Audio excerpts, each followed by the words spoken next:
We've already looked at one solution to the externality problem, Pigouvian taxes and subsidies. You might call that the economist's solution. There's another solution, however, which is very common and quite popular to the man in the street, and that's command and control. That's what we're going to look at now.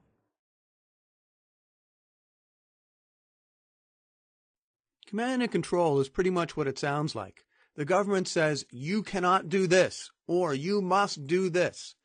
For example, the Department of Energy, in an effort to reduce the consumption of electricity, recently said that it is illegal to sell washing machines in the United States if they consume more than a certain amount of electricity. The only washing machines that it was legal to sell had to consume less than this amount of electricity. So what were the results of this command and control program? Well, here's Consumer Reports. Not so long ago, you could count on most washers to get your clothes very clean. Not anymore. What happened? As of January 2007, the U.S. Department of Energy has required washers to use 21% less energy.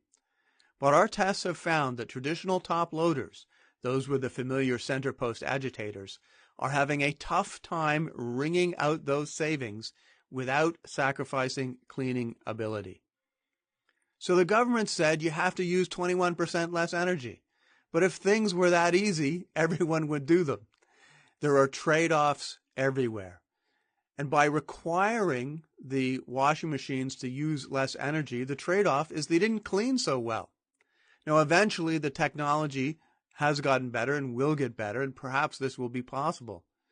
But one of the problems with a command and control approach is that the government is not always aware of the trade-offs. They're not always able to choose the least cost way of achieving a goal. Let's take a closer look at this problem. Command and control is rarely an efficient way of achieving a goal. Why not? Well, there are many ways to achieve most goals. For example, let's look at some of the ways in which we could use less electricity. We could turn down our thermostat a little bit. We could shut the lights off when we leave a room. We could turn off our computers at night when we're not using them.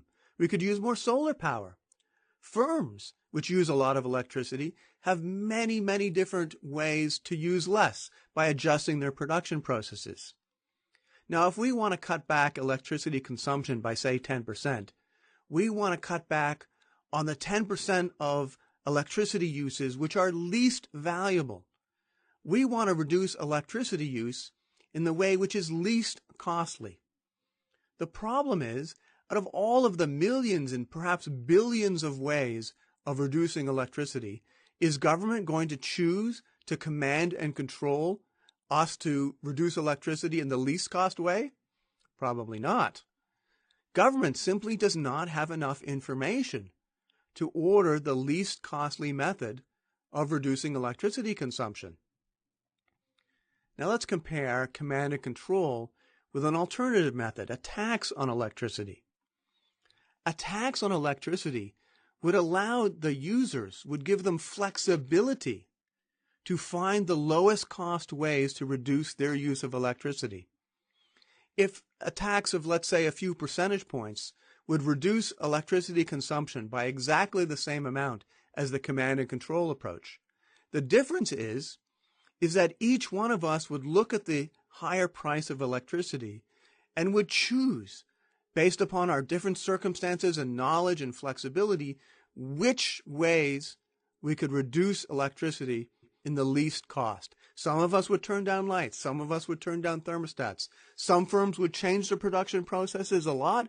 Others would change their production processes just a little bit. Each one of us would access our own information.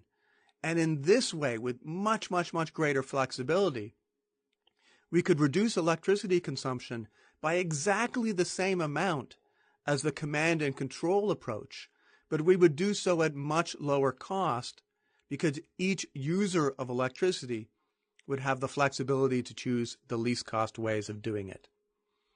Think about it. How many people would choose to reduce electricity by paying a lot more for a washing machine that doesn't clean very well? Probably not too many. That illustrates that when government chose to reduce electricity consumption by requiring washers to be, quote, more efficient, that actually wasn't the least cost way of reducing electricity. That was actually a very high cost way of reducing electricity because it meant that we had dirty clothes and we really didn't want that. Finally, let's remember that the goal is not actually to use less electricity. The goal is to reduce pollution. That's why a Pigouvian tax is really one of the most efficient ways of reducing or controlling an externality, because a Pigouvian tax is targeted on the problem, the pollution. So the closer we can get the tax to the good which is actually causing the problem, which is not electricity, but instead which is pollution, the more efficient, the lower cost way we will have of solving the externality problem, of reducing pollution at least cost. Is command and control ever a good solution? Yes, it can be, precisely when flexibility is not a virtue. So, if the best approach to the problem is well known, we don't need experimentation and innovation and new ideas. We know the best approach. And if success requires very strong compliance, that is, when flexibility is not a good thing, then command and control may be the best approach. So, for example, let's consider the eradication of smallpox. Now, smallpox is a terrible disease. It has killed more people in the history of the world, billions of people, than perhaps anything else, except perhaps old age. To get rid of smallpox, we had to isolate every single time there was a new case of smallpox. We had to isolate the people with the smallpox and vaccinate everyone in the surrounding community. And the World Health Organization and other organizations did this time and time again. Wherever a case anywhere in the world of smallpox appeared, they isolated and vaccinated. And over time, smallpox had fewer and fewer places to hide, until by 1979 there were no places to hide left. Smallpox had been eradicated from the face of the planet. That was a tremendous boon to humanity, but really the only way it could have been done was command and control. If we'd subsidized vaccinations, that would not have been enough, because that inevitably would have led to small pockets of people who were not immunized, and they would have continued to be carriers to spread it to other people in the world. So command and control got us very strong compliance, and it eradicated smallpox from the world, and that was a tremendous thing. Very briefly, let's just say where we've been and where we're going.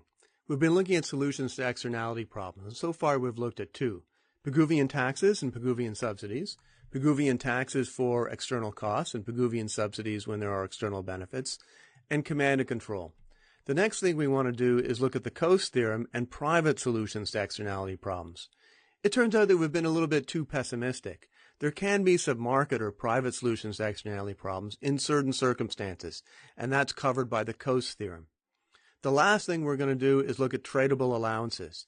These have been extremely important in practice in reducing acid rain and may become more important in the future in dealing with global climate change. Tradable allowances, as we'll see, are a sort of combination of command and control and ideas from Ronald Coase, and it actually turns out to be quite similar to Pigouvian taxes and subsidies in the end as well. So that's where we're going: Coase theorem and private solutions, and then tradable allowances. If you want to test yourself, click Practice Questions.